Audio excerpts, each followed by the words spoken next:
Got Um, it. so obviously this whole process is set up to improve people at all levels now, not beginning teachers and seasoned teachers like yourself. And I hope you know by this point what I think you're teaching. And I always look forward to going and watching you, just the classroom control, the thought Thank process, you. everything. So, but my purpose is to ask questions so we can have a deeper discussion. And that's how you got to where you're at, is looking at what you did and improving it. So overall, just looking back, you were not frazzled, but you were kind of like on edge after that class right before them, going, got rid of kindergarten. Now I got to Right. get my head ready. How did you feel after you were able to kind of ease them into class and stuff? I always feel more relaxed after kindergarten. Y'all. We actually have just a natural little 15-minute break there, so that gets your mind. Like first grade isn't like a ton easier, but they're a little bit easier, and I have a little 15-minute break to kind of, all right, take a deep breath.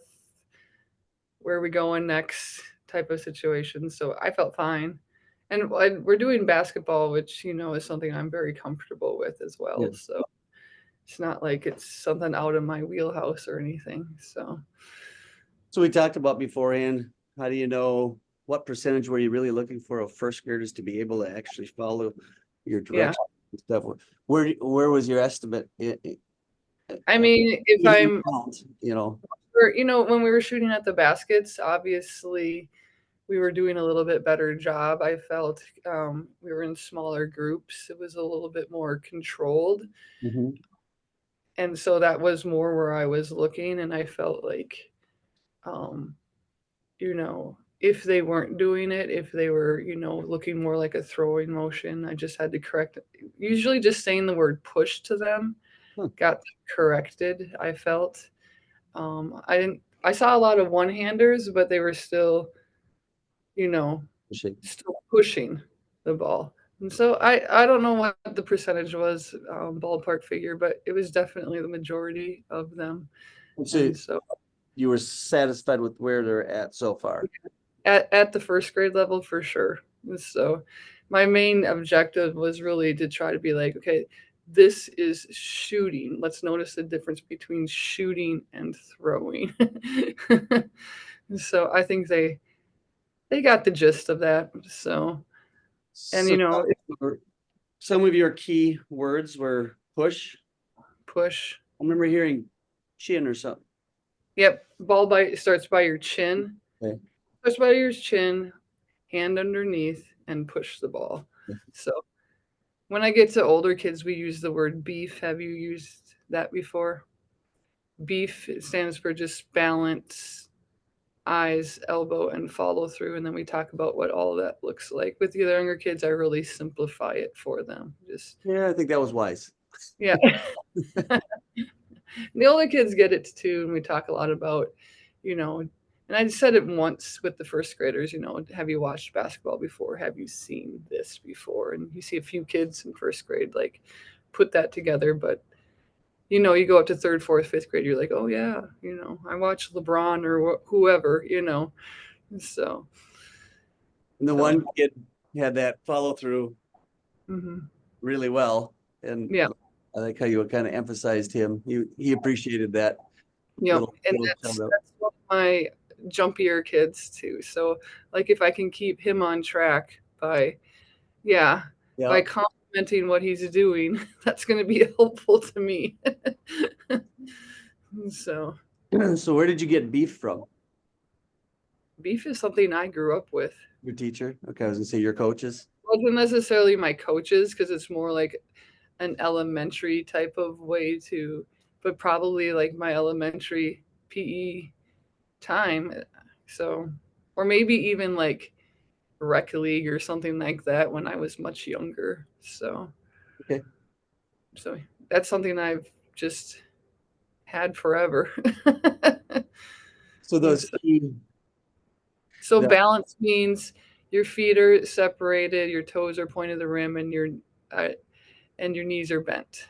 So basically, what it means is squared up. I'm sure you've heard that term before too. Eyes are focused over the front of the rim, especially if you're, I mean, we could get into angles and backboard and stuff like that, but basically on your target, Right. elbow is 90 degrees, wrist back, and then follow through is reach up and towards, wrist down at about a 45-degree angle towards the rim. So Right. that's what I talk about with my older kids. So you just brought that down to a first grade level, and basically it ends up being push, chin. Chin, chin, hand under, and push. Yeah. And I think that's key to breaking Yeah. that down for first graders. Yeah. Anything else you did to break it down to make it successful at a first grade level? The ball, I know I haven't used. The ball we're using, that's two reasons I'm using that ball. Number one, it's lighter.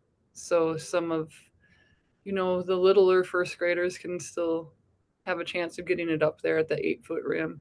And number two, they're not scared that it's, because if a kid has an experience where it comes, ricochets back at them and hits them, Yeah, yeah, so they might not always get, the end is to shoot properly, right? Not necessarily to make a basket. And so that helps them not be scared to, do it properly. Because even if it comes back in my face, right. it's not going to hurt. So, and like I said, and like even kindergarten, I think I told you I adapted even more where they can't even get the ball up, a lot of them, into the 8-foot basket. So I put the hula hoops underneath and they're shooting into that.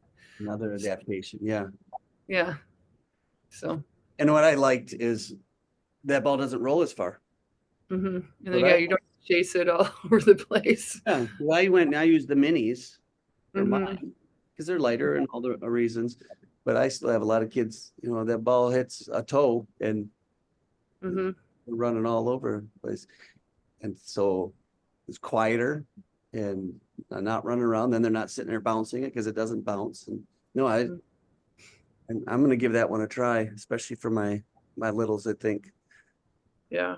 And, I was oh, trying to figure out a way when I first came here, like, how do I had kids holding hula hoops and I was like, that doesn't work. But I mean, that was even before the renovation. So I didn't have the ease of putting my baskets up and down whenever I wanted to and stuff like that. So, but the event, I was like, you know what? I think if I use a gator ball and at no, the rim, that will work fine. And no, just, yeah. I think that was genius. So, That's what I pulled.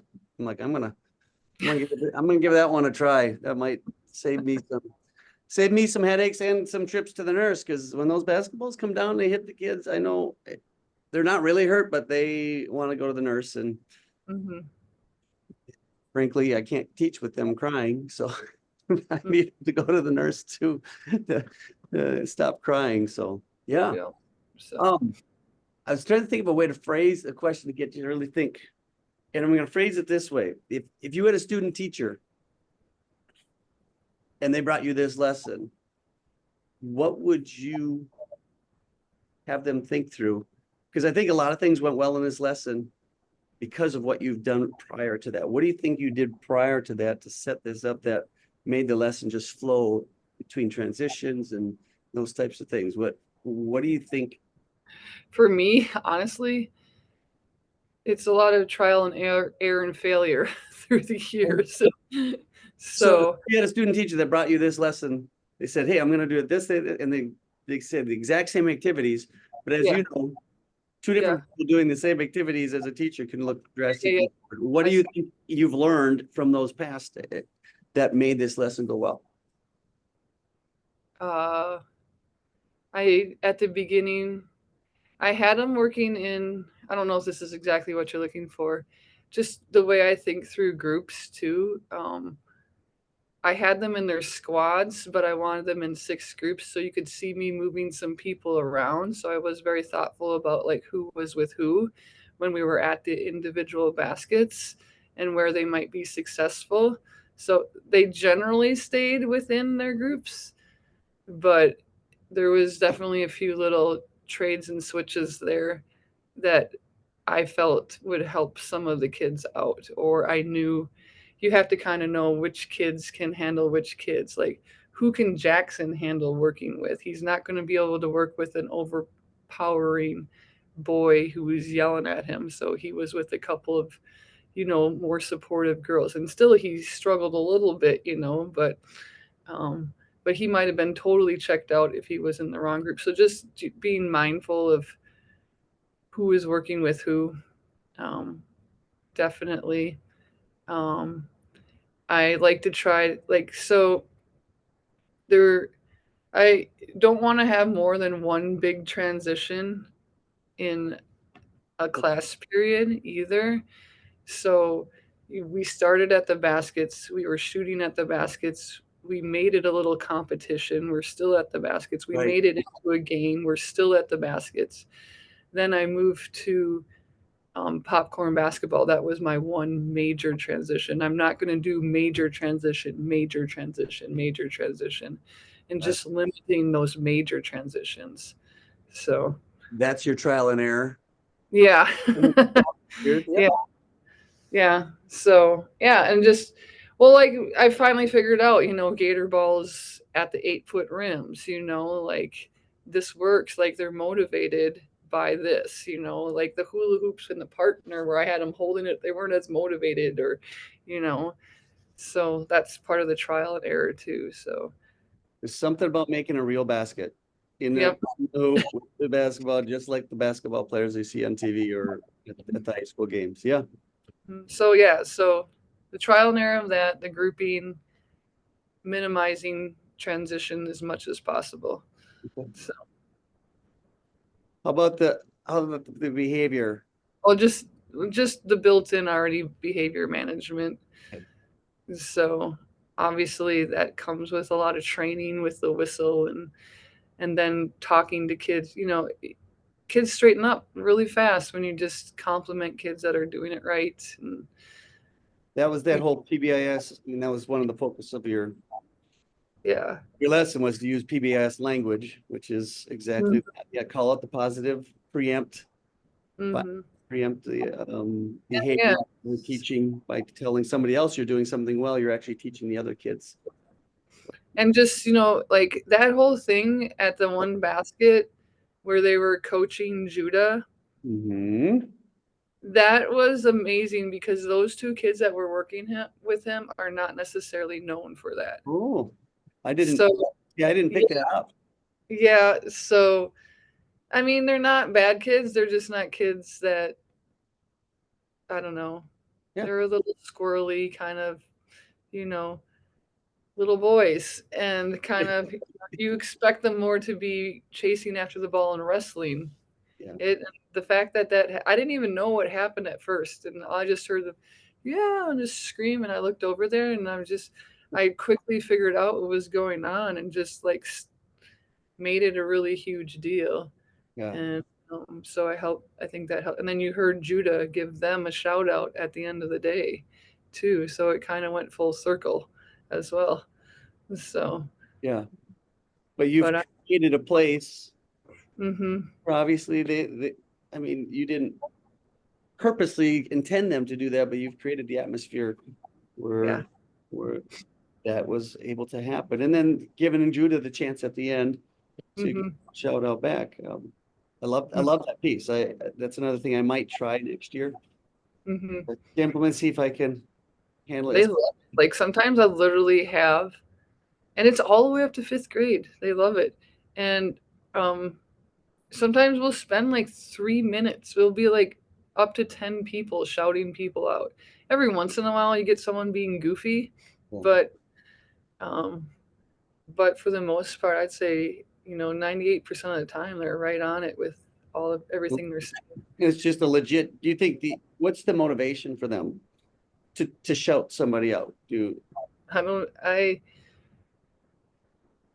hmm.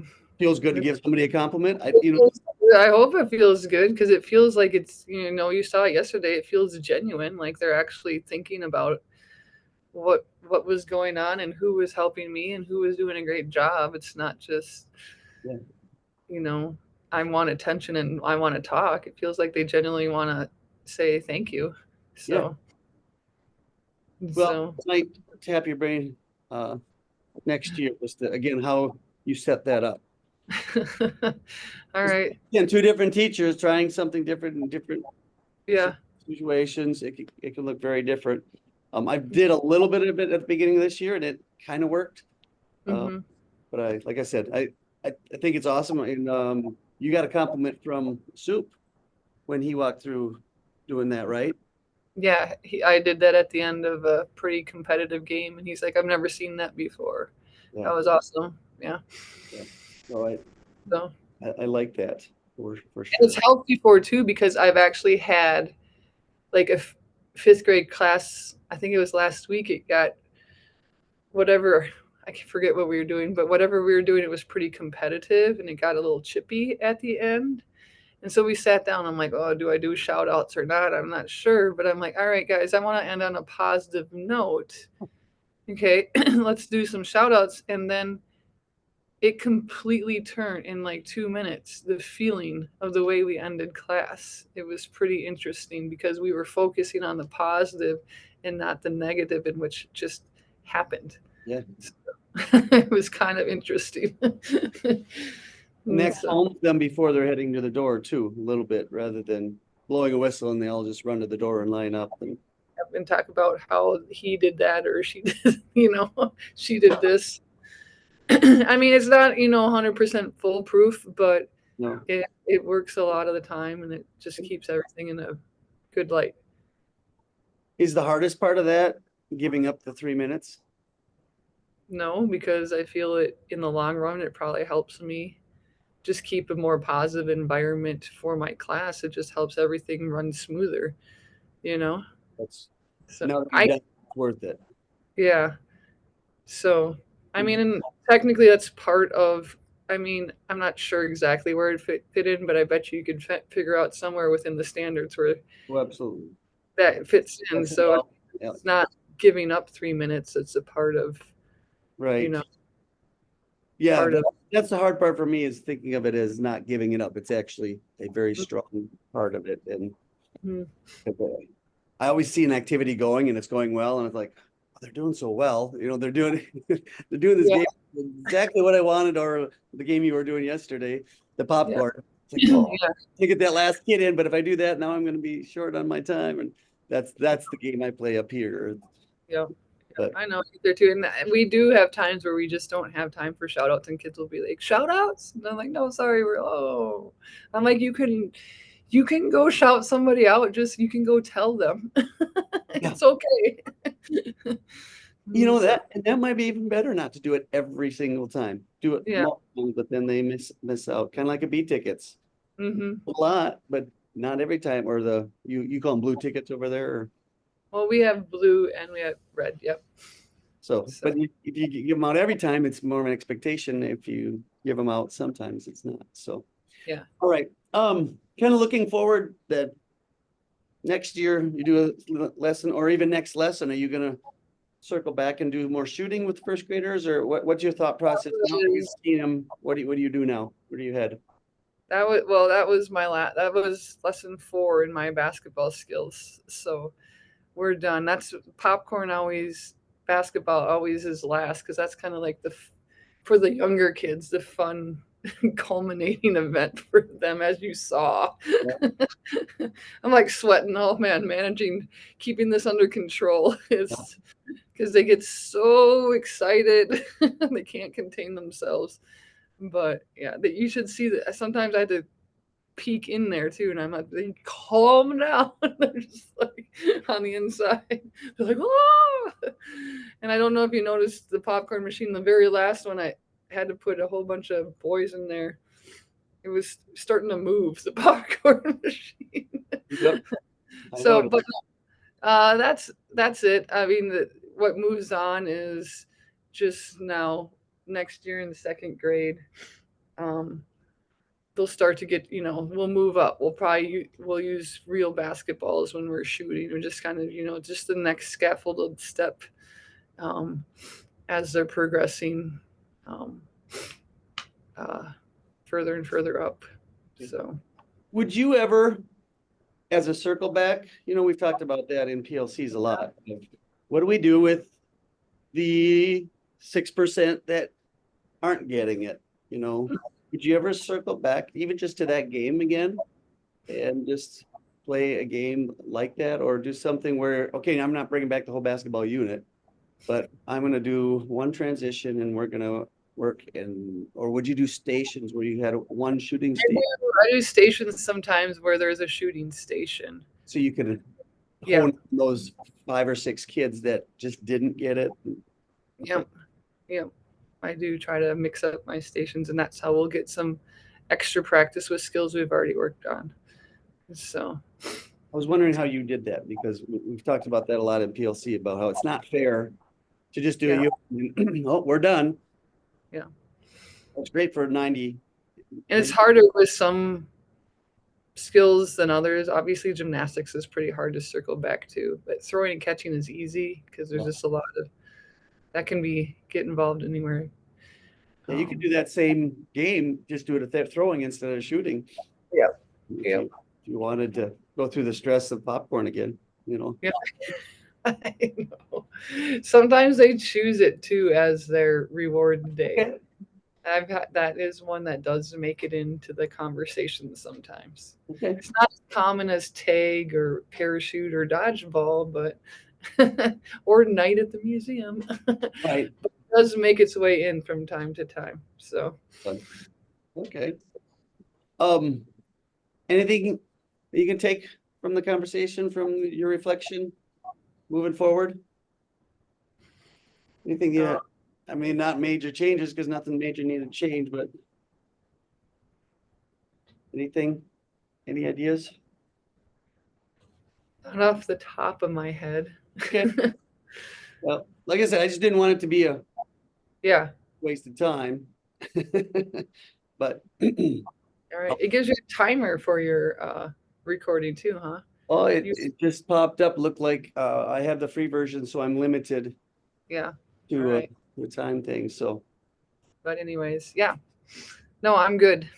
All right, well, let's go look at a contract and see if we're gonna All stick, right. stick around this district or gotta find somewhere else to work.